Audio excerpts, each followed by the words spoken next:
ॐ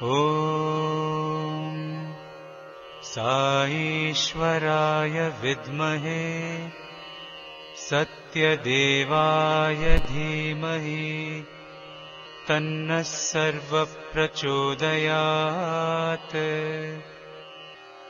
ॐ साईश्वराय विद्महे सत्यदेवाय धीमहि तन्नः सर्वः प्रचोदयात्। ॐ साईश्वराय विद्महे सत्यदेवाय धीमहि तन्नः सर्वः प्रचोदयात्। जय साई राम। भगवान श्री सत्य साईं बाबा के चरण कमलों में मेरा प्यार भरा साष्टांग प्रणाम। उनके प्रथम दर्शन ही मेरे जीवन की सबसे महत्वपूर्ण घटना है। एक ऐसी घटना जो मेरे लिए सदैव यादगार रहेगी। वे हर क्षण, हर पल, पग पग पर मेरे साथ हैं। शुक्रिया स्वामी, हर चीज के लिए आपका शुक्रिया। दर्शन देने का शुक्रिया, अपना बनाने का शुक्रिया, मेरी आंखों में बस जाने का शुक्रिया तथा मेरे दिल में बस जाने का भी शुक्रिया। भगवान श्री सत्य साईं प्रभु की सभी पर कृपा बनी रहे। प्रभु चरण कमलों में अर्पित सचरित्र तुम्हारा रचित हुआ परायण ग्रंथ के रूप में मेरे प्रभु करुणा निधान इसे स्वीकार करें। इसे कर दो कामना पूर्ण हर सुनने वाले की। जय साई राम। सत्य साईं परायण अध्याय 4। मैं साईं बाबा हूं। साईं का आगमन एक महान उद्देश्य के लिए हुआ है। यह उद्देश्य है समस्त मानव जाति को मातृभाव के बंधन से एक परिवार के रूप में जोड़ना और हर जीव के आंतरिक सत्य को उजागर करके उस दैवत्व को प्रकट करना है जो इस ब्रह्मांड का मूल आधार है, और हर एक की उस दैवी विरासत को पहचानने के लिए निर्देश देना है जो मानव को मानव से जोड़ना है, ताकि मानव और पशु प्रवृत्तियों से मुक्त होकर दैवत्व को पा सके जो उसका परम लक्ष्य है। बाबा। कड़पा जिले के कमलापुरम की पशुमती वेंकट राजू की बहन के साथ शेषम राजू की शादी हुई। शेषम राजू चाहते थे कि उनका भाई उच्च शिक्षा पाए, इसलिए वे सत्यम को अपने साथ कमलापुरम ले आए और उन्हें वहां की उच्चतर पाठशाला यानी हाई स्कूल में भर्ती कर दिया। लेकिन इत्तफाकन शेषम राजू को जल्दी ही अध्यापन परीक्षण के सिलसिले में दूसरी जगह जाना पड़ा। पुष्पगिरी त्योहार। कमलापुरम के पास ही पुष्पगिरी नामक एक शहर था। कई मंदिरों के इस शहर में प्रतिवर्ष एक बड़े मेले का आयोजन किया जाता था। सत्यम के हाई स्कूल में भर्ती होने के कुछ ही समय बाद इस मेले का समय आ गया। उनके पाठशाला के व्यायाम शिक्षक ने इस मेले में सेवा के लिए एक बालचर दल का गठन किया। सत्यम भी इस दल में शामिल हो गए। वैसे तो उनके पास आवश्यक पैसे का अभाव था, तथापि इसको समाज सेवा का अच्छा मौका समझते हुए वे इसमें शामिल हो गए। पैसे की कमी के कारण वे मेले में बाकी दल के साथ ना जाकर अकेले पैदल ही चले गए। मेले के दौरान भी उनके पास भोजन खरीदने के लिए पैसे नहीं थे, इसलिए मेले में सारे समय उन्हें भूखा रहने को बाध्य होना पड़ा। लेकिन उन्होंने इस बारे में अपने अध्यापक और साथियों में से किसी को भी कुछ नहीं बताया। उन्होंने बालचर दल के सारे सेवा कार्यों में खुशी खुशी भाग लिया। यदि कोई उनसे पूछता कि क्या उन्होंने खाना खाया, तो वे अपनी हथेली दिखा देते थे। उनकी हथेली से शुद्ध घी में बनी मिठाइयों की खुशबू साफ आती थी। इससे उनके साथियों को लगता था कि संभवतः वे किसी रिश्तेदार के घर भोजन कर आए हैं। वैसे सत्यम उस दल के दूसरे सदस्यों की भांति हट्टे कट्टे नहीं थे, तथापि व्यायाम शिक्षक सभी को काम बराबर सौंपते थे। फिर भी सत्यम के कर्तव्य पालन में कोई कमी नहीं थी। खोए हुए बच्चों को उनके माँ बाप को सौंपना, यात्रियों को पानी पिलाना, उनकी चिकित्सा की व्यवस्था करना, प्राथमिक उपचार तथा सरीखे काम थे जिनमें वह दल योग दे रहा था। अपनी मेहनत, ईमानदारी और सेवा भाव के कारण सत्यम औरों के लिए भी आदर्श सामाजिक कार्यकर्ता बन गए थे। अपनी कर्तव्य निष्ठा से सत्यम इस बालचर दल के सितारे बन गए थे। संभवतया पुष्पगिरी मेले में काम करने वाले इस बालचर दल पर ही आजकल के श्री सत्य साईं सेवा दल की नींव रखी गई थी। श्री सत्य साईं सेवा संगठन दुनिया भर के देशों में सेवा के महत्वपूर्ण कार्यों में लगे हुए हैं। शेषम राजू को अध्यापक परीक्षण सफलतापूर्वक पूरा कर लेने पर उरवकोंडा की पाठशाला में तेलुगु शिक्षक पद पर तैनात किया गया। शिक्षक के तौर पर वे विद्यार्थियों को बाल गोपाल और श्री राम की बाल लीलाओं का हाल बखूबी सुनाते थे। लेकिन उनके अपने घर में अवतार बालक जो लीलाएं कर रहा था, वे उनकी समझ में नहीं आ रही थी। वे तथा उनके पिता दोनों का ख्याल था कि किसी भूत प्रेत के असर में सत्यम वैसा व्यवहार कर रहे हैं। शेषम राजू डंडे के बल पर बच्चे के चरित्र निर्माण में विश्वास रखते थे। उनका विचार था कि डंडे की मदद से वे सत्यम को भूत प्रेत के असर से मुक्त कर लेंगे। तहे दिल से तो ईश्वरम्मा अपने लाडले सत्यम को उनके साथ भेजना नहीं चाहती थी, फिर भी उन्हें उरवकोंडा भेजना ही पड़ा। मैं सभी का सेवक हूं।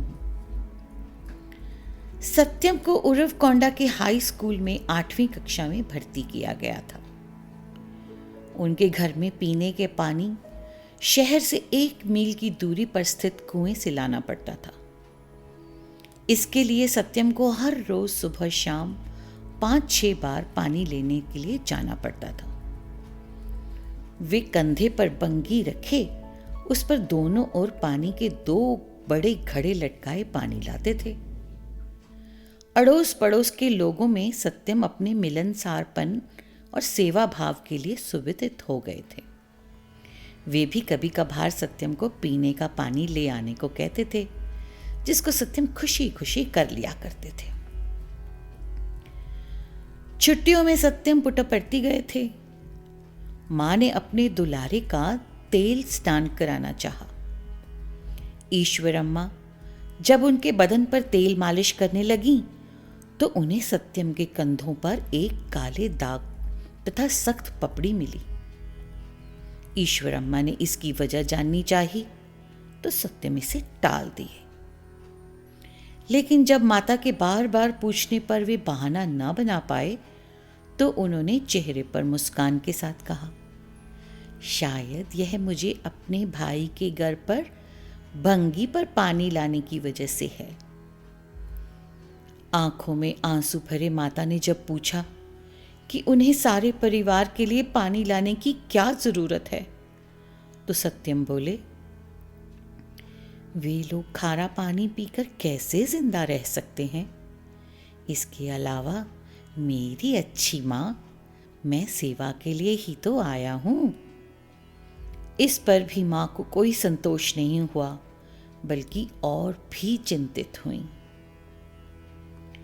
नई दिल्ली स्थित जर्मन दूतावास में काम करने वाली अन्ना मारिया मरवा खुशकिस्मत थी कि उन्हें प्रभु प्रेम का प्रसाद प्राप्त था तथा वे उस प्रेम की पावनता की खूबियों की जांच कर सकी थी। पुट्टपर्ती की अपनी कई यात्राओं में से एक में उन्होंने भगवान से पूछा, स्वामी, आपके अवतार की असलियत क्या है? मेरी तो कुछ समझ में नहीं आता है। भगवान ने बड़ी संजीदगी के साथ जवाब दिया, इसमें क्या है? मैं संक्षेप में तुम्हें बता दूं, मैं सभी का सेवक हूं। इस उत्तर से उनके अंदर तूफान खड़ा हो गया। अंतर मन में करुणा के तूफान से वे खुद को संयत न रख सकीं और सुबक सुबक कर रोने लगी। रोते हुए उन्होंने पूछा, बाबा, आप ऐसा क्यों कहते हैं? स्वामी ने स्पष्ट किया, बेटी, यही सत्य है। हर कोई मुझे काम करने को देता है। हर किसी का काम करने वाले को सेवक ही कहा जाएगा ना? क्या यह सही नहीं है? भगवान की वाणी और कर्म, चाहे वे बचपन के दिनों के हों या मौजूदा दिनों के, एक जैसे रहे, जिनमें काफी समय गुजर जाने पर भी अंतर नहीं आया है। बचपन में वे कंधे पर पानी लाकर लोगों के पेयजल का प्यास बुझा करते थे, तो आज भयंकर पेयजल अभावग्रस्त इलाकों में विशाल पेयजल योजनाओं के जरिए बहुत बड़ी जनता को स्वास्थ्यकर पीने का पानी पहुंचा रहे हैं। फर्क तब और अब में यही है कि अब उनके प्रयास को नाम दिया गया है श्री सत्य साईं पेयजल परियोजना। बाबू, बचपन में पड़ोसी लोग मांगते थे, क्या तुम हमारे लिए भी थोड़ा पानी ले आने की मेहरबानी कर सकोगे? आजकल बगल के जिलों की जनता उनसे गुहार लगा रही है, बाबा, क्या आप हमारे लिए भी पेयजल की व्यवस्था कर सकेंगे? भगवान हमेशा वही उत्तर देते रहे हैं, हाँ हाँ, अवश्य अवश्य। इन जिलों के निवासियों में तो कई लोग ऐसे हैं जिन्होंने बमुश्किल से पुट्टपर्ती का नाम भी सुना होगा। वे पीने की पानी की अपनी विकट समस्या के हल के लिए बाबा के पास आकर विनती करना चाहते हैं। वे पुट्टपर्ती जाने का रास्ता कई लोगों से पूछ पूछ कर स्वामी के पास चले आते हैं। वे अपनी दैवी मां से भरपूर सहानुभूति की उम्मीद रखते हैं। करुणामयी मां भी उन्हें निराश नहीं करती हैं। जब वे कहती हैं, बेचारे मेरे प्यारे बच्चे, वे मेरे पास आते हैं किसी दावत के लिए नहीं, बल्कि सिर्फ अंजुलि भर पानी के लिए। प्रेम एवं वात्सल्य में सत्य साईं सिर्फ एक माँ नहीं, बल्कि हजारों हजारों माताओं के समान है। जिस कार्य को एक समूचा राष्ट्र और उसकी सरकार न कर सकी, बाबा ने उसको अकेले दम पर पूरा करने का करिश्मा कर दिखाया है। इन पेयजल परियोजनाओं के लाभार्थी उनके अपने बच्चे ही हैं। उनकी खातिर वे करोड़ों रुपए खर्च कर चुके हैं और आगे भी करते रहेंगे। क्या कोई इंसान कभी जीवन पर्यंत ऐसे महान ऋण से मुक्त हो सकेगा? श्री सत्य साईं पेयजल परियोजना के अंतर्गत अभी तक करीब 750 गांव और 11 नगरों को पेयजल पहुंचाया जा चुका है। रायल सीमा सरीखे विकट इलाकों में पेयजल की प्रणाली विश्व का 9वां अचरज ही कहलाएगी। इस प्रणाली के 2500 किलोमीटर लंबे नलों द्वारा लाखों जनता की प्यास बुझाई जा रही है। नलों के इस जाल के हर सेंटीमीटर से श्री सत्य साईं बाबा के प्रेम का अमृत रस प्रवाहित हो रहा है। क्या कर्म और शब्द में मेल होता है? उरवकोंडा में शिक्षा के दौरान सत्यम को मानवीय मूल्यों पर एक छोटा नाटक लिखने की प्रेरणा हुई। नाटक के शीर्षक क्या शब्द और कर्म में मेल है से ही उनकी कथा का अनुमान लगाया जा सकता है। यह नाटक वैसे तो आज से काफी पहले लिखा जा चुका था, तथापि वह आज के लिए भी उतना ही उपयुक्त है जितना उस समय के लिए था।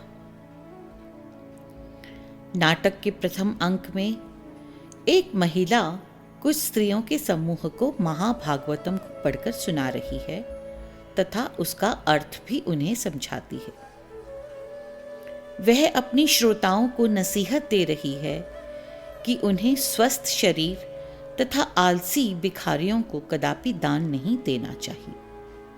इसके बजाय उन्हें अपाहिज लूले लंगड़ों की मदद करनी चाहिए। भागवत पाठ का वाचन समाप्त होने पर सभी स्त्रियां उठकर चली जाती हैं। तभी वहां पर एक अंधा आदमी आकर प्रवचन देने वाली महिला से सहायता की मांग करता है। उसे गुस्सा आ जाता है और भिखमंगे को भगा देती है। थोड़ी देर में वहां तानपूरे पर गाता बजाता दूसरा भिखारी आ जाता है। वह अपने हट्टे कट्टे बदन पर जगह जगह अपनी जाति विशेष के चिन्ह लगाए है। वही महिला उसके चरणों में झुककर उसके आशीष की विनती करती है तथा साथ ही दान में उसे चावल और धन भी देती है।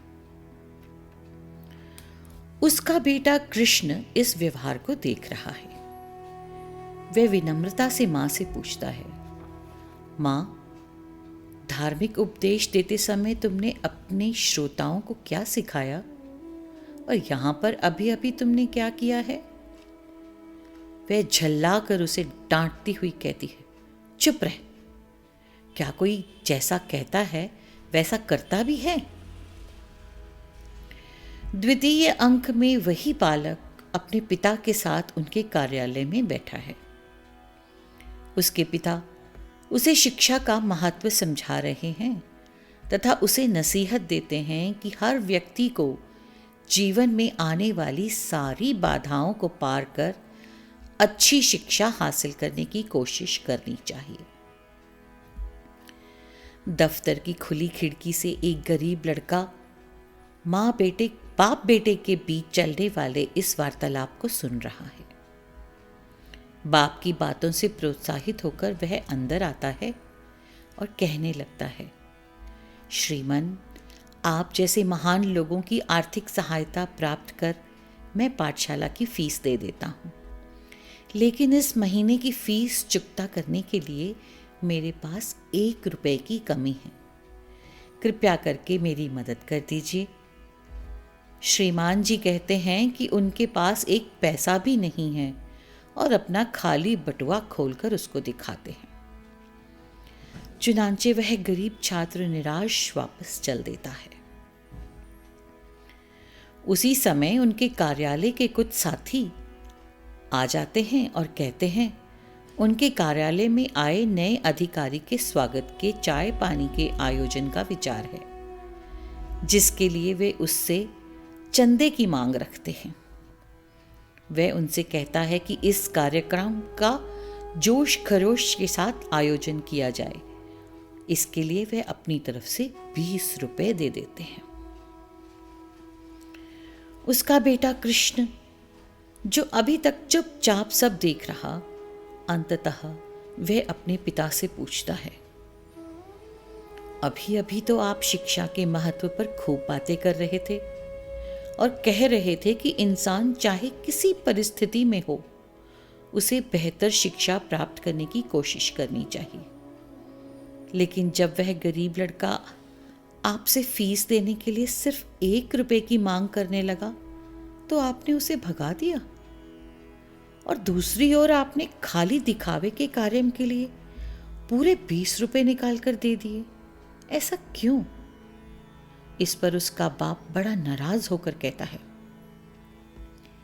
क्या कोई पागल अपने कर्म एवं शब्द में मेल रखते हैं? चुप कर और चला जा अपने विद्यालय को। तीसरे अंक में कृष्ण पाठशाला में अपनी कक्षा में बैठा हुआ है। अध्यापक दौड़े दौड़े आते हैं और कहते हैं, पाठशाला के निरीक्षक आज मुआयने पर यहाँ आ रहे हैं। वैसे तो अभी तक हम 23 पाठ पूरे कर चुके हैं, लेकिन यदि निरीक्षक महोदय तुमसे पूछे तो कह देना कि 32 पाठ पढ़ाए जा चुके हैं। अब मैं तुम्हें 33वां पाठ पढ़ा रहा हूँ। बाद में निरीक्षक के आने पर मैं तुम्हें इसी पाठ को फिर से इस ढंग से पढ़ाऊंगा कि मानो उसी समय इस पाठ की पढ़ाई शुरू हुई हो। इस समय मैं तुमसे जो सवाल पूछूं वही निरीक्षक की मौजूदगी में भी दोहराऊंगा। इससे तुम उन प्रश्नों का बेहतर उत्तर दे सकोगे जिससे निरीक्षक खुश हो जाएंगे। कुछ समय बाद वही शिक्षक अकेले मिलते हैं तो कृष्ण उनसे पूछता है, श्रीमन, आपने हमें आज जो 33वां पाठ पढ़ाया है वह सत्यवादी राजा हरिश्चंद्र के बारे में था। वे भारी विषम परिस्थितियों में भी सत्य पर अडिग रहे। इसमें उन्होंने घोर बुरे नतीजे तक की परवाह नहीं की। ऐसे सत्यवादी महापुरुष का पाठ पढ़ाते समय पर भी आपने हमें झूठ बोलने को कहा। क्या ये सही है?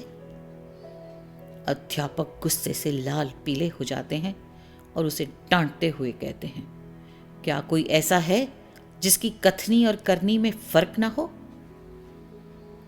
चौथे और अंतिम अंक में गुस्सा करने की बारी कृष्ण की आती है। वे अपनी किताबों को फेंक देता है और विद्यालय जाने से इनकार करता है। उसको समझाने बुझाने में असफल रहने पर उसके माँ बाप अध्यापक को बुलाते हैं। उन तीनों के सामने कृष्ण कहता है, बेशक आप लोग मुझे नसीहत दे रहे हैं, लेकिन आप जो सीख मुझे देते हैं उन पर मुझे चलने नहीं देते हैं। आप मुझे ऐसी शिक्षा क्यों दे रहे हैं? मैं आज से नहीं पढ़ना चाहता हूं। इन पर वे तीनों भौचक्के हैं। उसकी बात की सच्चाई उनकी समझ में आ जाती है। उन्हें अपने व्यवहार पर दुख होता है तथा उसके लिए पश्चाताप करते हैं।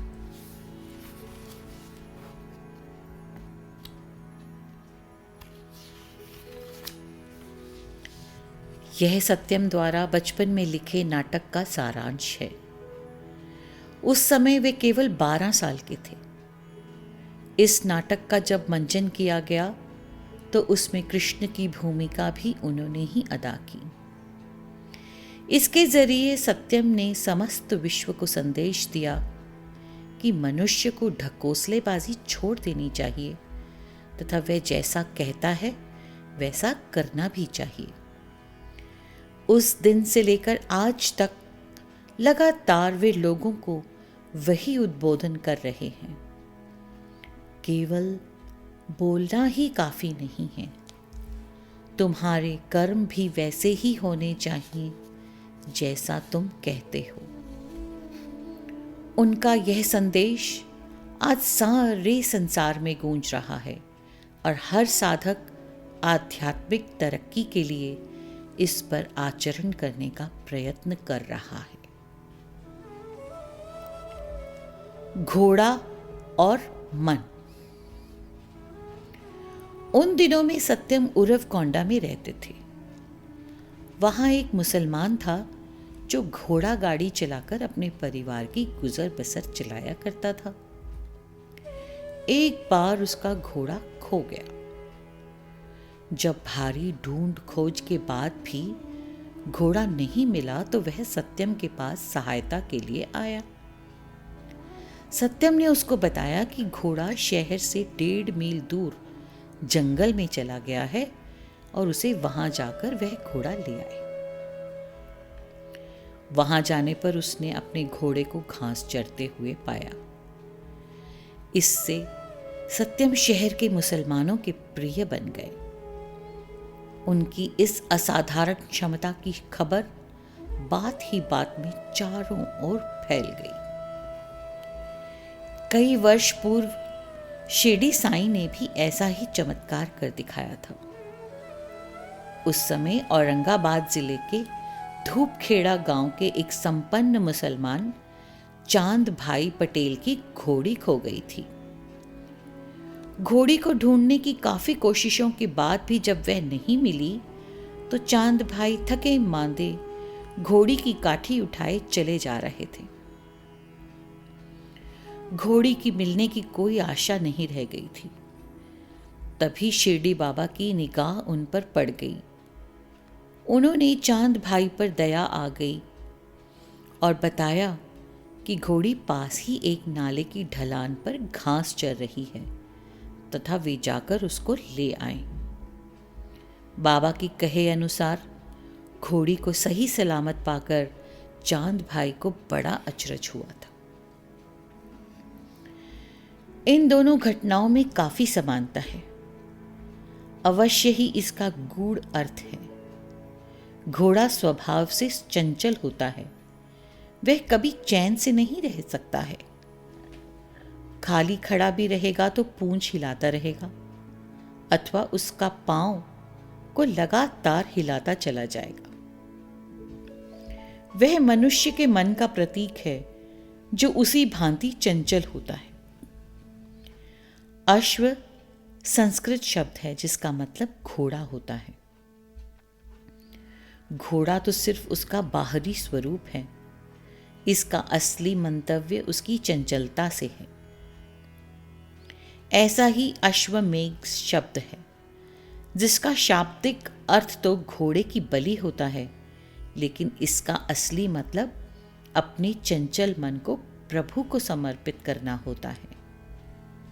इस प्रकार का तीसरा शब्द अश्वत्थ है जिसका अर्थ पीपल का पेड़ है। पीपल भी कभी शांत नहीं रहता है।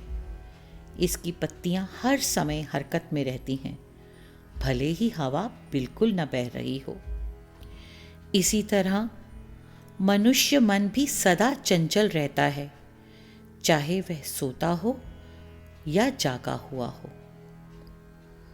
बाबा कहते हैं कि अश्वमेध का मतलब यह नहीं है कि घोड़े को काट डाला जाए। इसका वास्तविक अर्थ यही है कि इंसान अपने जानवरों जैसे स्वभाव को उनको समर्पित कर सदा के लिए त्याग दे। इस अश्व को सिर्फ भगवान ही पकड़कर रख सकता है। प्रभु नर्तकी के रूप में सत्यम के उरवकोंडा स्थित पाठशाला की छात्र जीवन के दौरान उनके प्रधान अध्यापक ने पाठशाला के लिए धन संग्रह हेतु एक सांस्कृतिक कार्यक्रम का आयोजन किया। उसमें उस जमाने की प्रसिद्ध नर्तकी श्रीयेंद्र मणि को अपना नृत्य प्रस्तुत करना था। वह नृत्य कार्यक्रम का खूब प्रचार किया गया, लेकिन कुछ अप्रायश्चित कारणों के कारण कलाकार के लिए वहां उपस्थित होना असंभव हो गया। इससे प्रधानाध्यापक लक्ष्मीपति अति चिंतित थे। सत्यम उनके पास गए और उन्हें भरोसा दिलाया कि उस विख्यात नर्तकी के बदले वे खुद नृत्य प्रस्तुत करेंगे, इसलिए वे परेशान न हों। श्रीयेंद्र मणि एक विशेष नाच के लिए विख्यात थी। वे पाठशाला के लिए धन संग्रह हेतु उसी नाच का मंचन करने वाली थीं। नाच का यह अंश बड़ा कठिन था। इसमें उनको अपने सिर पर पानी भरे ग्लास के ऊपर एक तश्तरी रखनी थी जिसमें कुछ जलते दिए रखे जाने थे। इस प्रकार नाचते नाचते नर्तकी को अपने होठों से भूमि पर रखे रुमाल को उठाना था। सत्यम ने इससे भी ज्यादा कठिन नाच का प्रदर्शन दिखाने का प्रस्ताव किया और कहा श्रीमन, वे होठों से केवल रुमाल उठाती हैं। मैं अपनी आंखों की पलकों से भूमि पर गिरी हुई सुई को उठाऊंगा। लेकिन कृपया करके घोषणा कीजिए कि नर्तकी कलाकार श्रेयेंद्र मणि ही है। उस दिन क्या हुआ, इसका वर्णन कुछ साल बाद स्वयं बाबा ने इन शब्दों में प्रस्तुत किया है। मुझे साड़ी पहनाई गई जो मेरे लिए काफी बड़ी थी। मुझे महिलाओं के लंबे बाल पहनने को दिए गए।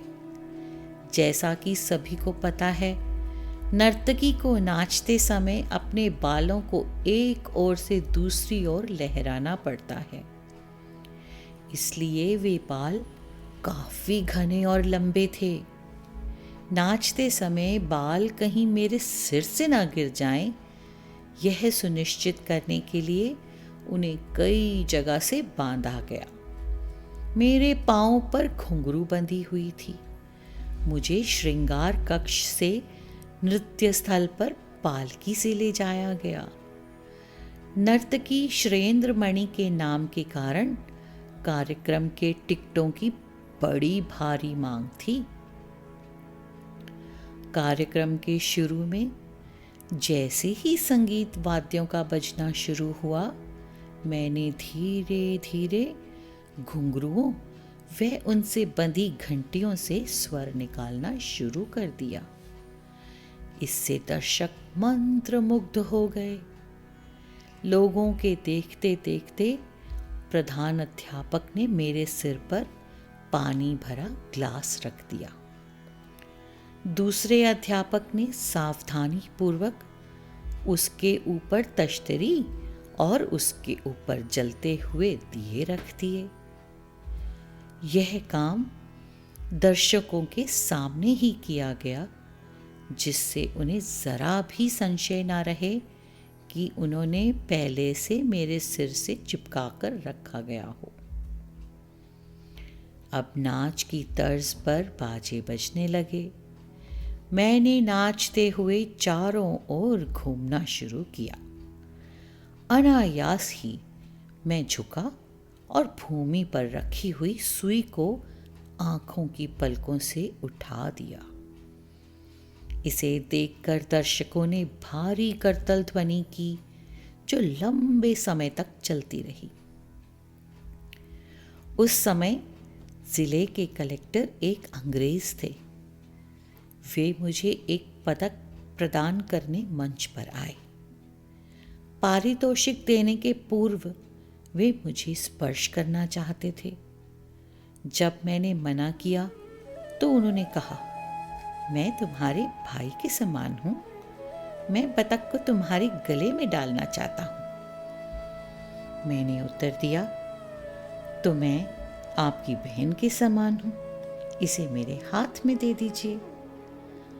बगल से प्रधान अध्यापक इशारा कर रहे थे कि कलेक्टर सरीखा वरिष्ठ अधिकारी होने के कारण मैं बिना हील हवाला किए उनका कहा मान जाऊं, परंतु मैं तो वहां नर्तकी श्रेयेंद्र मणि के रूप में था, इसलिए मैंने इसे कदापि कबूल नहीं किया। इस बीच दर्शक कलेक्टर की इस कोशिश से अप्रसन्न हो उठे थे। अपनी नाराजगी जाहिर करने के लिए वे तालियां बजाने के साथ ही शोर भी मचा रहे थे। वे कलेक्टर को मुझे पदक देने और अपनी जगह पर बैठ जाने के लिए आवाजें दे रहे थे। कलेक्टर ने वैसा ही किया तथा मंच से उतर गए। उनके चेहरे से निराशा साफ झलक रही थी। उस समय कड़पा जिला परिषद की अध्यक्षा श्रीमती राम सुब्बम्मा थी। वे दूसरे दिन पाठशाला में आईं और कहने लगी कि श्रेयेंद्र मणि के कारण ही पाठशाला इतना ज्यादा धन प्राप्त कर सका। इससे पाठशाला के भवन का निर्माण आसान हो जाएगा। हम उसका सम्मान करना चाहते हैं, इसलिए मैं एक कीमती साड़ी उनके लिए लाई हूं। इन शब्दों के साथ उन्होंने श्रेयेंद्र मणि का नाम पुकारा। वे चाहती थीं कि मंच पर आकर उपहार प्राप्त करें, लेकिन वे तो वहां थी ही नहीं, अतः आती कहां से। दर्शकों में सभी उस महान महिला नर्तकी को देखने को उत्सुक हो रहे थे। मैं दौड़ा दौड़ा आया और मंच पर चढ़ने की कोशिश करने लगा, लेकिन मैं तो जांघिया पहने था। वहां पर तैनात पुलिस वाले ने मुझे रोक दिया। इस पर हमारे प्रधान अध्यापक बीच में आए और बोले, कल की श्रेयेंद्र मणि सचमुच यही बालक है, उसे अंदर आने दीजिए। मुझे देखकर सभी आश्चर्यचकित रह गए। श्रीमती रमा सुब्बम्मा ने भी हर्षोल्लासित होकर मुझे गोदी में उठा लिया, चूमा और कहने लगी, मेरे प्यारे बच्चे, तुम हो तो छोटे, लेकिन तुमने हम सभी को बड़ा गौरव प्रदान कर दिया है। मुझे गर्व है कि हमारे भारत देश में तुम्हारी भांति विशेष बुद्धि के लोग मौजूद हैं। इस तरह वे मेरी प्रशंसा करती रहीं। उसके बाद सुब्बम्मा स्वामी से प्रेम करने लगीं। जहां कहीं भी वे जाती, स्वामी की प्रशंसा के पुल बांधती। इन शब्दों में स्वामी ने बताया कि उन्होंने प्रसिद्ध नर्तकी के बदले कैसे काम किया। उन सर्वज्ञ सर्वशक्तिमान प्रभु के लिए यह सारा संसार ही एक मंच है। उस दिन से ही स्वामी अनेक रूप धारण कर अपने संगीत और दैवी नृत्य से हर प्राणी को सम्मोहित कर रहे हैं। बिच्छू का डंक। सन 1948 मार्च के दिन एक बड़ी अचरज बड़ी घटना हुई। सत्यम को एक बिच्छू ने काटा, जिससे उनकी देह संज्ञाहीन हो गई और वे अचेत हो गए। यह खबर चारों ओर फैल गई। इससे लोग बड़े चिंतित हो गए। उस इलाके में बिच्छू के काटने के कारण बहुधा मौतें भी हो चुकी थीं। उपचार के लिए सत्यम को इंजेक्शन तथा दवाइयां दी गईं, लेकिन सभी बेअसर रहे। परंतु 1-2 दिन में वे खुद ब खुद ठीक हो गए और चलने फिरने लगे। ऊपरी तौर पर तो वे सामान्य दिखाई दे रहे थे, परंतु वास्तव में इससे उनमें शरीर और मानसिक बदलाव आ गया था। ऐसा लगता था मानो उनके अंदर जो आध्यात्मिक चिंगारी मौजूद थी, वह इस घटना के बाद और तेज होकर प्रकट हुई और उनके सारे जीवन को प्रभावित करने लगी। लगता है कि शिरडी के प्रभु अब इस बालक के जरिए अपनी असीमित शक्तियों को प्रकट करने जा रहे थे। अब सत्यम अक्सर विचारों में खोए पाए जाते थे। कभी कभार वे संस्कृत श्लोक उच्चारण करने लगते थे, तो कभी गीत गाने लगते थे या धार्मिक प्रवचन करने लगते थे। उनका व्यवहार असाधारण, अजीब और अचरज भरा लगता था। इससे उनके बड़े भाई शेषम राजू अति परेशानी में पड़ गए थे। उनसे सत्यम की दशा को सुधारने के लिए कुछ भी नहीं बन पा रहा था।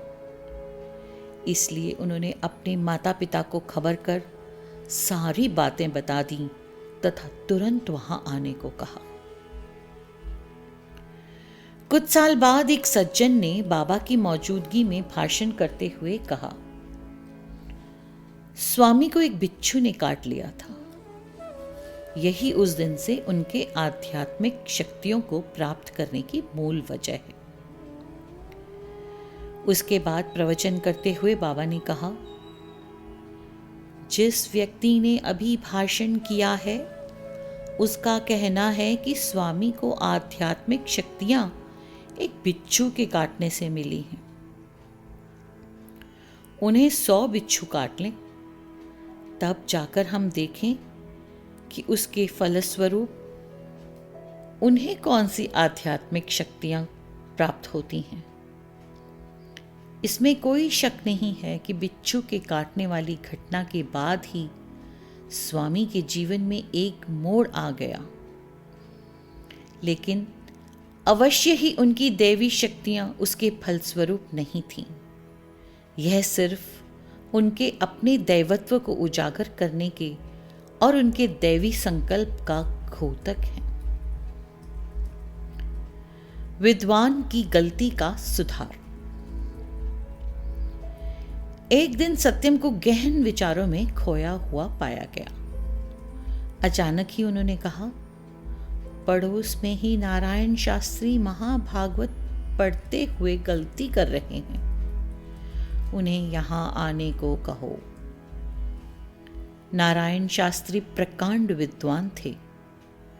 स्वामी के आदेश के अनुसार कुछ लोगों ने उनके पास जाकर स्वामी के पास आने की विनती की।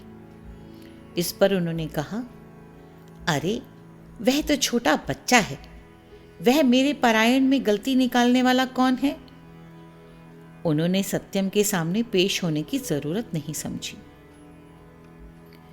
लेकिन सत्यम माने नहीं और फिर से नारायण शास्त्री को बुला लाने को कहते रहे। इस बार आखिरकार लोग इस बुजुर्ग को स्वामी के पास चलने आने की रजामंद करने के लिए सफल हो गए। सत्यम ने उनके द्वारा की जाने वाली सारी गलतियों का विवरण किया। साथ ही उन्होंने शास्त्री के पुराणों के विषय में कुछ प्रश्न भी पूछे। अंततः विद्वान नारायण शास्त्री को सत्यम द्वारा बताई गई सभी गलतियों को कबूल करना पड़ा। उन्हें उस छोटे बच्चे के ज्ञान और दैवत्व की श्रेष्ठता कबूल करनी पड़ी। यह महसूस करते हुए वे सत्यम के चरणों में गिर पड़े। भगवान बहुधा ऐसे ज्ञानियों को ढूंढ लेते हैं जो सृष्टि को सर्वोच्च सत्ता की तलाश में शास्त्रों तथा पवित्र ग्रंथों का अध्ययन करते रहते हैं। वे ज्ञानी मंत्रों के महत्व पर भी गवेषणा करते रहते हैं। अपना अधिकांश समय वे इस अध्ययन के आधार पर प्राप्त ज्ञान का प्रचार प्रसार करने में बिताते हैं, परंतु विद्वता के घमंड में वे भूल जाते हैं कि जिस सर्वोच्च सत्ता के दर्शन की वे तलाश में हैं, वह हाड़ मांस के मनुष्य रूप में उनके सामने ही मौजूद है। उनका गहन अध्ययन ही उनकी आंखों को वह देखने से वंचित कर देता है जो उनके परिवेश में उनके सामने ही विद्यमान है। ऐसे लोगों को भगवान अंतर्दृष्टि प्रदान करते हैं जिससे वे उनके सामने मौजूद महान यथार्थ को देख सकें। एक बार प्रशांति निलयम में दशहरा उत्सव के दौरान एक यज्ञ का आयोजन किया गया। इसके लिए एक प्रत्येक मंच विशेष तौर से तैयार किया गया था।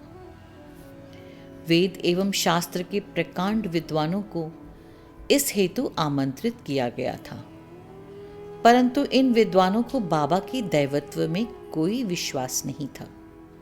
उनके प्रति उनके दिल में ना तो कोई प्रेम था और ना कोई भक्ति। संभवतः इस भक्ति भाव की कमी के कारण ही उनसे एक गलती हो गई। विद्वानों में से एक ने मंत्र के उच्चारण में गलती कर दी। यह अशुद्धि कर लेने के बावजूद वह पंडित मंत्रों को आगे बढ़ता ही चला गया। शायद उसे भ्रम था कि किसी को उसकी भूल का ज्ञान न हुआ होगा।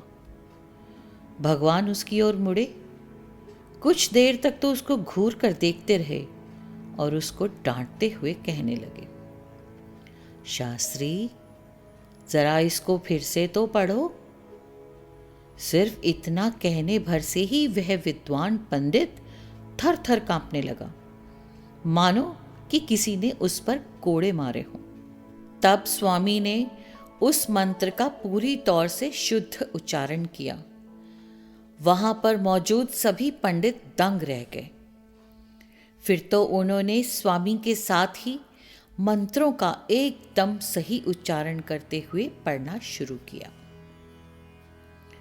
सहनशीलता। स्वामी की ख्याति दिन दुगनी रात चौगनी फैल रही थी। दूर दराज के लोग भी ऐसे चमत्कारी बालक के दर्शन करने उरवकोंडा पहुंचने लगे। साथ ही लोगों में अनेक किस्म की अफवाहें भी चल पड़ी। बालक काले जादू के असर में है, किसी बुरी आत्मा ने उसको पकड़ रखा है, कोई खतरनाक भूत उसको कब्जे में किए है, फला जगह का यह आदमी, फला जगह का वह आदमी उसको इस गंदे असर से मुक्त कर देगा। ऐसी अनेक किस्म की बातें वहां चल पड़ी। शक्ति माता के एक पुजारी को इस हेतु बुलाया भी गया। सत्यम ने उसको डांटते हुए कहा, तुम हर दिन मेरी पूजा कर रहे हो, फिर भी तुम्हारी मेरा इलाज करने की हिम्मत कैसे हुई? बस अब पूरी आस्था और भक्ति के साथ मेरे पांव छूकर अच्छे बालक की तरह यहां से चले जाओ। बेचारा पुजारी डर गया। उसने स्वामी को प्रणाम किया और वहां से चला गया। सत्यम के माता पिता उसे उरवकोंडा से ले आए। उनको बेल्लारी और धर्मावरम के ख्याति प्राप्त डॉक्टरों को दिखाया गया, लेकिन उनमें से कोई उनके रोग को न जान पाया। कभी कभी अचानक सत्यम चिल्लाकर कहने लगते, वहां आकाश में देवी देवता चल रहे हैं, उनकी आरती उतारो। उनकी ऐसी बातें घर वालों को भ्रम में डाल देती थी। किसी ने उन्हें बताया कि कदीरी शहर में जादू टोना जानने वाला एक ओझा रहता है, जो खतरनाक से खतरनाक भूत प्रेत को भी भगा देता है। उनके पिता वेंकप्पा राजू ने उन्हें वहां ले जाने का निर्णय किया। तदनुसार वे एक बैलगाड़ी में अपनी पुत्रियों और शेषम राजू के साथ सत्यम को वहां ले गए। इस ओझा की चाल ढाल ही भयावनी थी। उसकी आंखें लाल उसके चेहरे को और भी डरावना बना देती थी। उसने इस 14 साल के छोटे बालक के इलाज के लिए बड़े बेरहम तौर तरीके अपनाए। उनके शरीर को अनेक किस्म की यातनाएं दी गईं। उसने उस तरह से सत्यम के मुंडे शरीर पर कुछ घाव किए। इन घावों से निकलती खून की धारा को उसने नींबू और प्याज के रस से भर दिया। उसने सत्यम की आंखों में ऐसा मरहम डाल दिया जिससे आंखों में असह्य वेदना होती थी। इसके साथ ही उसने सत्यम के खून से सने तथा भारी दुखते सिर के ऊपर 101 बाल्टी पानी डाली। यह अवश्य ही असहनीय तथा अमानवीय यातना थी, जिसको सत्यम ने एकदम शांत रहकर सहन कर लिया। इससे उनके परिवार को आश्चर्य तथा घोर पश्चाताप हुआ। सत्यम की वेदना की कल्पना करके ही वे सिहर उठे थे। लेकिन वह ओझा तो इतनी भारी पीड़ा को भी पर्याप्त नहीं समझ रहा था। उसका ख्याल था कि सत्यम किसी भयंकर प्रेत की जकड़ में थे। दूसरी तरफ सत्यम के परिवार के लोगों को उससे ऐसे ओझा के हवाले करने में अपनी भारी भूल महसूस हुई। अपने प्रिय बालक के साथ ऐसा अमानवीय व्यवहार खुद उन्हें सहन नहीं हो पा रहा था। इसलिए उन्होंने ओझा से सत्यम को कुछ समय और देने को कहा, ताकि उतने समय में वे तनिक स्वस्थ हो जाएं, जिससे ओझा का इलाज आगे जारी रह सके। इस तरह सत्यम इस विभस्त इलाज के अगले भाग से बच गए। हरिदास विद्वान और दक्ष कलाकार होता है, जो देवी देवताओं तथा ऋषि मुनियों की जीवन कथा, गीत, नाच और अभिनय के जरिए पेश करता है। उसके अभिनय के साथ संगीत वाद्य भी संगत देते रहते हैं, जो उसे बड़ा रोचक बना देते हैं। कई साल बाद ऐसे ही एक हरिदास भगवान की भव्य मौजूदगी में उनके जीवन चरित्र का बखान कर रहा था। जब वह ओझा के हाथों स्वामी के प्रति इलाज के नाम पर अमानवीय व्यवहार का जिक्र करने को हुआ तो स्वामी ने उसे रोकते हुए कहा, उस व्यवहार का वर्णन तो सुनने में भी बुरा लगता है बंगारू, उसे जाने दो। कुछ दिनों के बाद श्री कस्तूरी ने पूछा, स्वामी, आपको जब उस भयंकर इलाज की बात सुननी भी बुरी लगी तो आपने वैसा उपचार करवाना कबूल ही क्यों किया? साईं भगवान का उत्तर अति रोचक है। उन्होंने कहा, इस शरीर को भले ही कितनी यातनाएं दी जाएं, उनका मुझ पर कोई असर नहीं पड़ता है। मैं हर किस्म के सुख और दुख की भावना से ऊपर हूं। यही मैं दुनिया को दिखा देना चाहता था। इसीलिए मैंने वे सारी यातनाएं धीरज और सहनशीलता के साथ बर्दाश्त कर ली। मैंने जानबूझकर वह यातना अपने ऊपर ली जिससे लोगों को मेरी आध्यात्मिकता का एहसास हो, वे मुझ में भरोसा व विश्वास करने लगें और ईश्वर के प्रति भक्ति की ओर अग्रसर हो सकें। पेनुकोंडा शहर में कृष्णमाचार्यलु नामक एक वकील थे। वह सत्यम को देखने आया तो उसने बताया कि उनकी हालत जितना उसने सोचा था उससे भी ज्यादा खराब है। उसने सत्यम के परिवार वालों को सलाह दी कि वे सत्यम को घटिकाचलम तीर्थ स्थल ले जाएं। उसका विचार था कि वहां भगवान नरसिम्हा स्वामी के दर्शन करने से सत्यम रोग से छुटकारा पा लेंगे। वकील की बातों को सुनकर सत्यम ने मुस्कुराते हुए उनसे पूछा, महाशय, घटिकाचलम मंदिर का अधिष्ठ देवता कौन है? वह भी मैं ही हूं।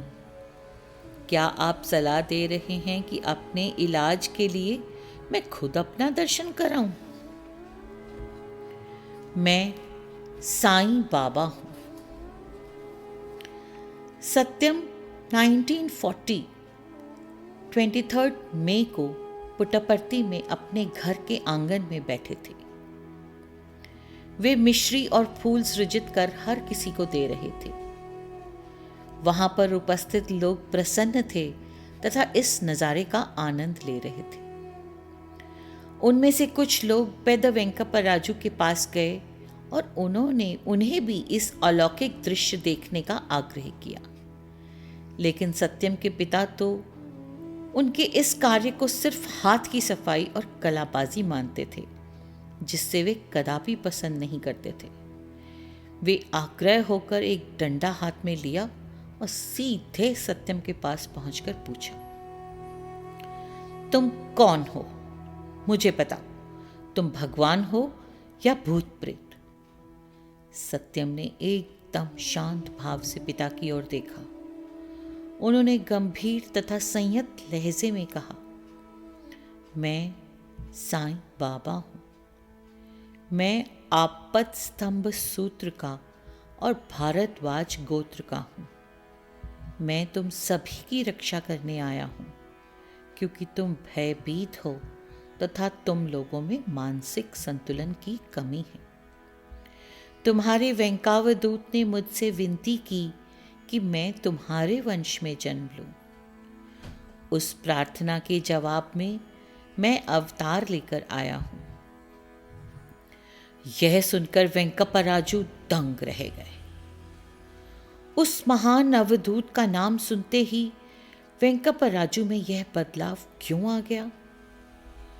पेद्द वेंकप्पराजू के पिता कोंडमराजू के घर पर वेंकवदूत नामक एक महात्मा पुरुष बहुधा आया करते थे। उनके चेहरे पर सदा मुस्कान खेलती रहती थी। वे आध्यात्मिक संतुलन तथा आनंद की जीती जागती तस्वीर लगते थे। फटे पुराने वस्त्र पहनने वाले ये महात्मा जिस किसी के सिर पर हाथ रख देते थे उसको अतीव आध्यात्मिक अनुभव होने लगते थे। किसी को पता नहीं था कि वे कहाँ रहते थे, कब आएंगे और कब चले जाएंगे। वे सच्चे अर्थ में सन्यासी थे तथा बहते पानी में तैरते लकड़ी के टुकड़े के समान थे। ऐसी आत्मज्ञानी हस्तियों को जो सन्यास की उच्चतम स्थिति तक पहुंच जाते हैं, अवधूत कहा जाता है। अध्यात्म के विषयों का उच्च ज्ञान रखने वाले लोगों की मान्यता है कि वे वेंकावदूत वास्तव में वेंकूसा ही थे, जिन्होंने बचपन में शिरडी साईं का पालन पोषण किया था। वेंकावदूत यदा कदा कौंडम राजू के साथ आध्यात्मिक विषयों पर चर्चा करते रहते थे। एक दिन वे दोनों केले के खेत में बैठे बातें कर रहे थे। अचानक वेंकावदूत मौन हो गए। कौंडम राजू को इससे आश्चर्य हुआ। उन्होंने जब इस चुप्पी का कारण पूछा तो वेंकावदूत बोले, कौंडम राजू, धरती माता रो रही है। उसकी सिसकियां साफ सुनाई दे रही हैं। क्या आपको सुनाई नहीं पड़ता है? कौंडम राजू की समझ में कुछ नहीं आ रहा था। वे वेंकावदूत की तरफ देखते ही रह गए। वेंकावदूत ने कहना जारी रखा, बहुत जल्दी सबके मालिक प्रभु इस धरती पर मनुष्य का देह धारण कर जन्म लेंगे। तुम्हें उस अवतार को देखने का सौभाग्य मिलेगा। अपने इन शब्दों पर जोर देने के लिए उन्होंने 2-3 बार दोहराया। उन्होंने कौंडम राजू का हाथ अपने हाथ में लेकर चाहा कि वे इस असाधारण भविष्यवाणी पर पक्का विश्वास करें। इसके कुछ ही दिनों बाद वेंकावदूत देह त्याग कर स्वर्गवासी हो गए। सत्यम के अचानक ही वेंकावदूत का नाम लेने से वेंकप्पा राजू को पुरानी बातें याद आ गईं और उनकी भविष्यवाणी भी। इसी वजह से वे यकायक चौंक गए थे तथा सत्यम के प्रति उनके नजरिए में बदलाव आ गया था। वृद्ध कौंडम राजू को जब सत्यम की कही बातों के बारे में बताया गया तो वेंकावदूत की भविष्यवाणी को सही सिद्ध देखकर उन्हें अपार हर्ष हुआ और खुशी के मारे उनकी आंखों में आंसू आ गए। लेकिन अभी इस भविष्यवाणी के पूर्णतः सच होने के बारे में तनिक शंका रह गई थी। सत्यम की बातें जितने लोगों ने सुनी थी, उनमें से किसी को पता नहीं था कि साईं बाबा कौन है। इस बारे में वेंकप्पा राजू को विदित हुआ कि पेनुकोंडा में उन्हीं दिनों में एक राजकीय कर्मचारी तबादले पर आया है, जिनके बारे में बताया गया कि वे हर रोज साईं बाबा नामक एक फकीर की पूजा किया करते थे। अपनी जिज्ञासा को शांत करने के लिए एक दिन पेद्द वेंकप्पा राजू अपने साथ सत्यम को लिए उस अधिकारी के पास चले गए। उसने सत्यम को देखकर राय दी कि उन्हें कोई दिमागी बीमारी हो गई है, जिसके लिए उन्हें उचित इलाज हेतु अस्पताल ले जाया जाना चाहिए। उसकी इस राय को सुनकर सत्यम ने उनसे पूछा, दिमागी बीमारी किसे है, तुम्हें या मुझे? तुम प्रतिदिन उस साईं की पूजा में लगे हो जो इस समय साक्षात तुम्हारे सामने मौजूद है, लेकिन तुम तो उसे पहचान ही नहीं रहे हो। तुम्हारा दिमाग ही खराब है। ऐसा कहते हुए उन्होंने उस साईं भक्त को हाथ बढ़ाने को कहा तथा हाथ के इशारे मात्र से इतनी विभूति सृजित की कि उसके हाथ की अंजलि तो विभूति से भर ही गई। शेष विभूति को सत्यम ने उसके घर में चारों ओर फैला दिया तथा खुद अपने गांव लौट आए। जहां तक उस राजकीय अधिकारी का सवाल था, वे सत्यम के इस रूप से डर के मारे कांपने लगा था। एक गुरुवार को सत्यम की चारों ओर कुछ लोग जमा थे। उनमें से एक ने कहा कि वे साईं बाबा होने का सबूत दें। सत्यम ने उससे पूछा कि क्या सचमुच उसे सबूत की ख्वाहिश है। यदि ऐसा है तो उन्होंने चाहा कि उन्हें चमेली के फूल दिए जाएं। उन फूलों को अपने हाथ में लेकर सत्यम ने उनको भूमि पर बिखेर दिया। देखने वाले सभी यह देखकर दंग रह गए कि वे फूल अपने आप तेलुगु अक्षरों में बदल गए। वे अक्षर थे साईं बाबा। फिर उनके साईं बाबा होने में कोई संदेह रह ही नहीं गया। महान घोषणा, माया चली गई, मेरे भक्त मुझे बुला रहे हैं। सन 1940 20 अक्टूबर के सोमवार को सत्यम उर्फ कोंडा में पाठशाला जा रहे थे। अचानक वे रुके और वापस लौट आए। किताबों का बस्ता घर के अंदर फेंक कर वे जोर से चिल्लाए, मैं अब तुम्हारा सत्यम नहीं रहा, माया चली गई, मेरे भक्त मुझे बुला रहे हैं। इस शोर को सुनकर उनकी भाभी ने रसोई घर की खिड़की से बाहर देखा तो सत्यम के सिर के चारों ओर दिव्य ज्योति पुंज था और वे कह रहे थे, मैं जा रहा हूं, जिस काम के लिए मैं यहां आया हूं उसको शुरू करना है। वे ऐसी घोषणा कर ही रहे थे कि उनके भाई शेषम राजू और पड़ोसी नारायण शास्त्री वहां पहुंच गए।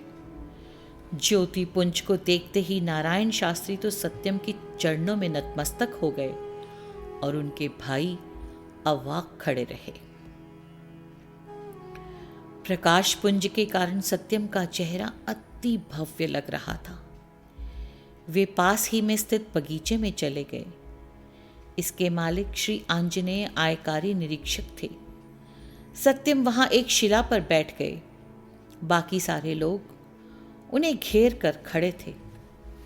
सत्यम ने गाना शुरू किया, मानस भजरे गुरु चरणम, दुस्तर भव सागर तरणम। गुरु महाराज गुरु जय जय, साईनाथ सद्गुरु जय जय।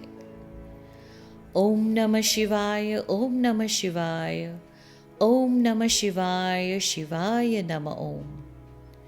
अरुणाचल शिव, अरुणाचल शिव, अरुणाचल शिव, अरुण शिवोम। ओंकारं भव, ओंकारं भव, ओंकारं भव, ओम नमो बाबा। यह उनके द्वारा गाए गए असंख्य भजनों गीतों में प्रथम था। सबसे पहले जान लो कि तुम भवसागर में हो, फिर उसके तरणम यानी पार करने का संकल्प लो। तब किसी गुरु को या भगवान के किसी भी नाम अथवा रूप को अपनाकर निरंतर उनका चिंतन करो और तहे दिल से उनकी महिमा का गायन करो। इससे तुम संसार सागर को पार कर सकोगे। उनके भक्त अनायास ही उनके साथ इस भजन को दोहराने लगे। उसमें वे खुद को बुला बैठे थे। उनमें से किसी ने अगरबत्ती जला दी तो कुछ लोगों ने उन्हें फूलमाला पहना दी। बात की बात में वहां एक फोटोग्राफर भी पहुंच गया। वे फोटो लेने लगा तो उसने पाया कि सामने एक बड़ा पत्थर फोटो लेने में रुकावट पैदा कर रहा है। उस पत्थर को हटाने की कोशिश की तो सत्यम ने कहा, चिंता ना कर, इसे रहने दो और फोटो खींच लो। फोटो खींचकर जब छापी गई तो सभी ताज्जुब थे यह देखकर कि सामने पत्थर में शिरडी साईं की आकृति साफ दिखाई दे रही थी। प्राचीन ग्रंथों में भगवान सत्य साईं बाबा के अवतरण का उल्लेख। भारतीय ज्योतिष अनुसंधान समाज के सदस्य डॉक्टर EVV शास्त्री ने ऋषि मुनियों द्वारा हजारों वर्ष पूर्व लिखी नाड़ियों का बारीकी से अध्ययन किया। उसके दौरान उन्हें भगवान श्री सत्य साईं बाबा के विषय में कई आश्चर्यजनक उल्लेख मिले। अपनी इन खोज के परिणाम का उन्होंने प्रकाशन भी किया है। कुछ ग्रंथों में साईं बाबा के अवतरण के उल्लेख निम्न प्रकार हैं। अगस्त्य नाड़ी। सत्य साईं बाबा बीमारियों का चुटकी में इलाज करेंगे। अपनी संकल्प भर से वे स्वास्थ्य प्रदान कर देंगे। वे कई शिक्षण संस्थाओं की स्थापना करेंगे तथा कई आध्यात्मिक विषयों को पुस्तकों का प्रकाशन करेंगे। वे मानव जाति में आध्यात्मिकता का विकास करेंगे। धर्म स्थापना तथा धर्म का उद्धार उनके प्रमुख लक्ष्य होंगे। अपने पूर्व अवतार में वे शिरडी साईं बाबा होंगे। वे दया और करुणा के स्वरूप होंगे। वे समस्त विश्व के जनक होंगे। विष्णु पुराण। वे मानव अतीत शक्तियों का प्रदर्शन करके सहस्त्र युग की सत्य युग की स्थापना करेंगे। उनके माता पिता श्री महाविष्णु के भक्त होंगे और वे उस गांव में निवास करेंगे जहां श्री महाविष्णु के गोपाल अवतार अर्थात श्री कृष्ण की पूजा होती रही। बुद्ध नाड़ी। बाबा सदैव आनंद मग्न रहेंगे। शुक्र नाड़ी का कथन है, उनके निवास स्थान को प्रशांति निलयम कहा जाएगा। सत्य, धर्म और प्रेम के जरिए वे शांति की स्थापना कर उनका विस्तार संसार भर में करेंगे। वे सदा मानवता की सेवा का कर प्रसन्न रहते हैं। वे भगवान के अवतार हैं। श्री चिन्नदुरई ने ब्रह्म नाड़ी का अध्ययन किया, जिसमें उन्होंने पाया कि कई बातें सत्य साईं भगवान पर सही उतरती हैं। उनके जीवन में गुरुवार को पावन माना जाएगा।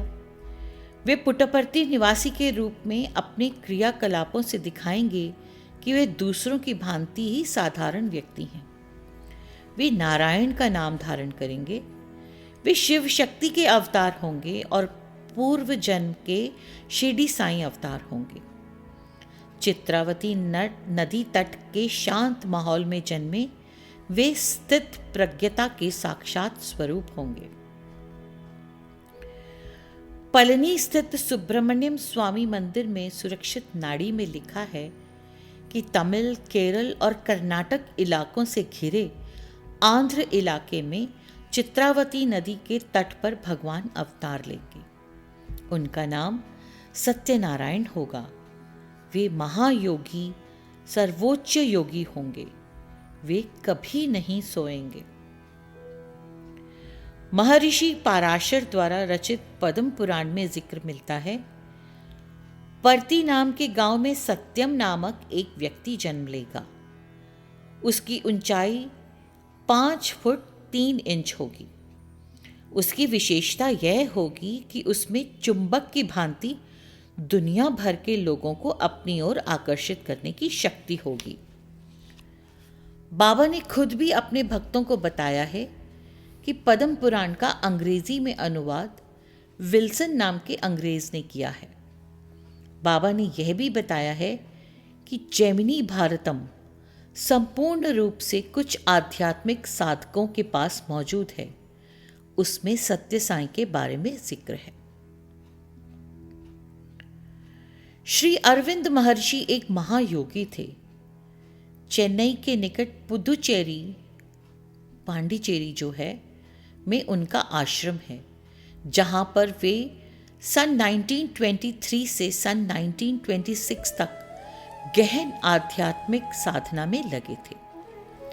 वे चाहते थे कि भगवान मनुष्य जाति के उत्थान के लिए अवतार लेकर धरती पर आएं।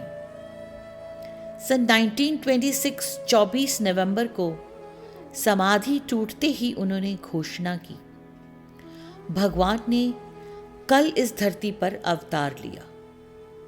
अपनी असीमित दैवी शक्तियों के बल पर वे मनुष्य के विचारों में सुधार लाएंगे, जिससे वह अपने लक्ष्य ऊंचे रखें और उनको सफल बनाने के लिए प्रयत्न करता रहे। वे हर इंसान में हृदय में आध्यात्मिक ज्योति जलाएंगे। उनकी दिव्य वाणी दुनिया भर के इंसानों के कानों में गूंजेगी।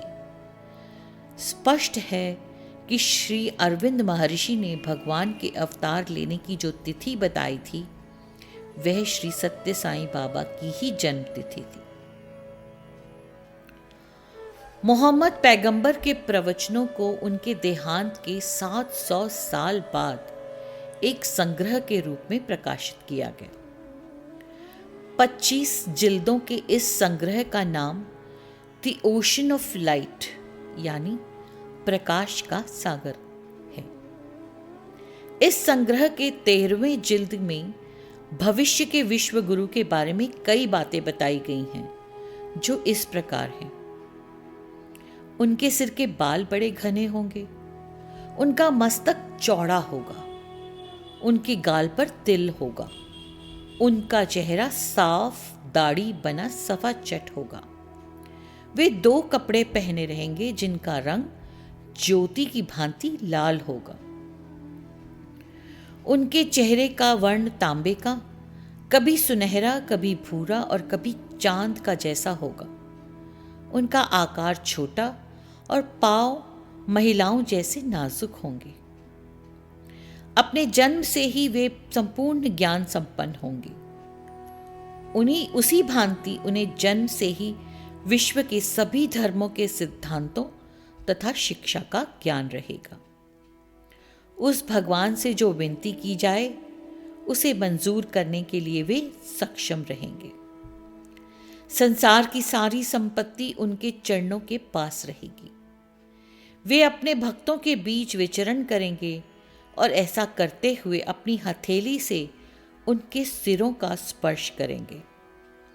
उनके दर्शन करने वाले को अतीव आनंद का एहसास होगा। वे पहाड़ पर निवास करेंगे। वे 95 साल तक जीवित रहेंगे। वे सारे संसार को सुख शांति से भरपूर कर देंगे। इस प्रकार उस विश्व गुरु के 27 निशान का वर्णन किया गया है, जो सभी भगवान सत्य साईं पर सही लागू होते हैं। फ्रांस के भविष्यवक्ता नॉस्ट्राडैमस ने सेंचुरीज यानी शताब्दियां नामक एक पुस्तक लिखी है, जिसमें उनका कथन है, भविष्य का विश्व शासक एशिया में प्रकट होंगे, जहां 3 महासमुद्रों के प्रांगण में उनका आविर्भाव होगा। वे गुरुवार को पवित्र मानेंगे। उनके असीमित ज्ञान और शक्तियों के कारण सारा संसार अचरज में पड़ जाएगा और उनकी प्रशंसा करेगा। बाइबल में द बुक ऑफ रिविलेशंस यानी रहस्योद्घाटन पुस्तक में महान गुरु के आगमन के बारे में लिखा है, जिसके अनुसार यूहान के सम्मुख एक देवदूत प्रकट होकर बताता है, उस गुरु का नाम सत्य है। वह उसका अपना नाम है। उसकी आंखें ज्वाला की लपटों के समान होंगी। उसके बाल घुंघराले होंगे। उसके मुंह से निकलने वाले शब्द तलवार की तरह होंगे। वह खून के रंगे लबादे को पहने रहेगा। उसकी वाणी को प्रभु की वाणी कहा जाएगा। करुणा एवं प्रेम की मूर्ति श्री सत्य साईं भगवान का ऐसे शब्दों में जिक्र कई शास्त्रों तथा ग्रंथों में आया है। उनके चरण कमलों में शत शत प्रणाम। श्री सत्य साईं पर ब्रह्मणे नमः। ओम शांति शांति शांति। 4था अध्याय समाप्त।